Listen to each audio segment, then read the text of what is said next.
যদি ভালো লেগে থাকে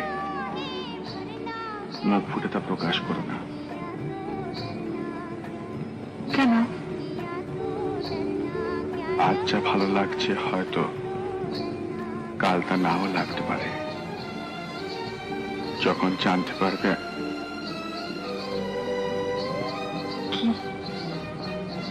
কি জানতে পারবো? কিছু না, এটা অভিনয়, খেলা। খেলা?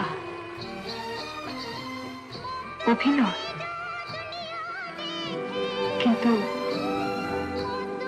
এই যে ভালো লাগাটা